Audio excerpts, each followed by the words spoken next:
بسم اللہ الرحمن الرحیم۔ حضرت آدم علیہ السلام کی اولاد میں کیسے بت پرستی شروع ہوئی؟ سب سے پہلے کس کا بت بنایا گیا؟ سب سے پہلا شخص کون تھا جس نے بت بنایا؟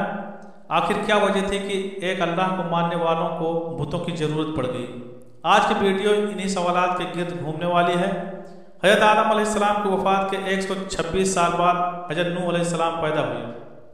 بعض روایات میں بتایا جاتا ہے کہ 146 سال بعد حضرت نوح علیہ السلام کی ولادت باسعادت ہوئی۔ مشہور تاریخ دان مقاتل لکھتے ہیں کہ حضرت نوح علیہ السلام کا اصل نام السکن تھا، جبکہ کچھ روایت میں ان کا اصل نام الساکن اور عبدالغفار لکھا گیا ہے۔ لیکن جب حضرت نوح علیہ السلام 40 سال تک روتے رہے تو ان کا نام نوح پڑ گیا۔ نوح کے لغوی معنی بہت زیادہ رونے والے کے ہیں۔ حضرت نوح کے والدین مومن تھے۔ حضرت نوح علیہ السلام کے والد کا نام سیس تھا اور والدہ ماجدہ کا نام کیسوس بنت قابیل تھا۔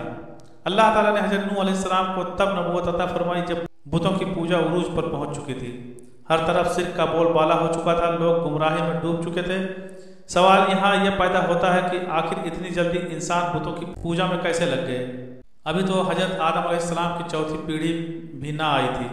مشہور محدث اور تاریخ دان حضرت ابن جریر رحمۃ اللہ علیہ محمد بن قیس سے سند کے ساتھ روایت کرتے ہیں کہ حضرت آدم کی اولاد میں حضرت نوح علیہ السلام سے پہلے کچھ بہت نیک لوگ تھے۔ ان کی پیروی کرنے والوں کی تعداد بہت زیادہ تھی۔ لوگ ان کو ایسے ہی مانتے تھے جیسے نبی کی باتیں۔ نعوذ باللہ، یہ تعداد میں 5 تھے جن کا نام ود، سوا، یغوث، یوم اور نصر تھے۔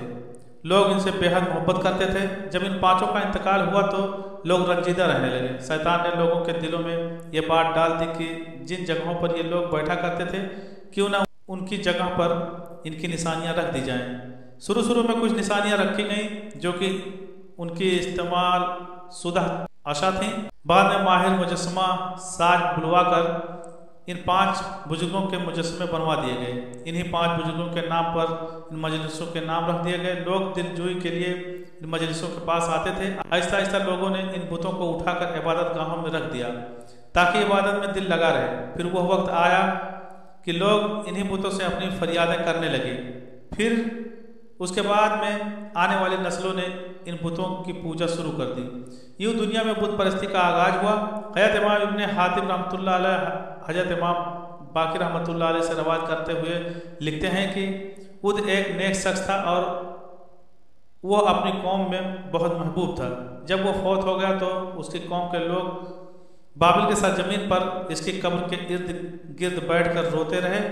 جب ابلیس نے ان کی آہ و بکا دیکھی تو وہ ایک انسان کی صورت میں آیا اور کہنے لگا، میں نے تمہارے رونے کو دیکھ لیا، تمہارا کیا خیال ہے میں تمہارے لیے بت کی ایک تصویر بنا دوں؟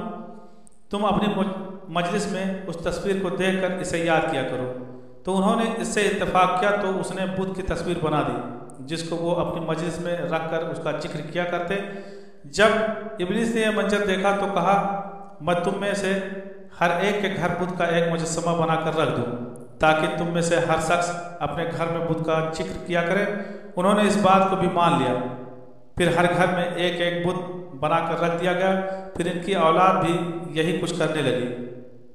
پھر اس کے بعد ان کی جو بھی نسلیں آئیں تو وہ بھول گئیں کہ وہ بت ایک انسان تھا، اس کو خدا مان کر اس کی عبادت کرنے لگے۔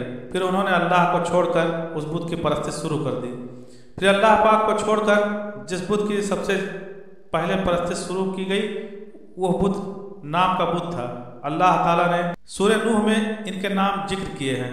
چنانچہ اس مشرک قوم کی اصلاح کے لیے اللہ تعالیٰ نے حضرت نوح علیہ السلام کو پیغمبر بنا کر بھیجا۔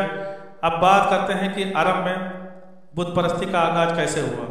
کعبہ کے متولی خاندان جس نے 500 سال تک کعبہ کی تولیت کی، ان میں ایک شخص عمر بن لہاب بن کما تھا جس نے 400 سال کی طویل عمر پائی۔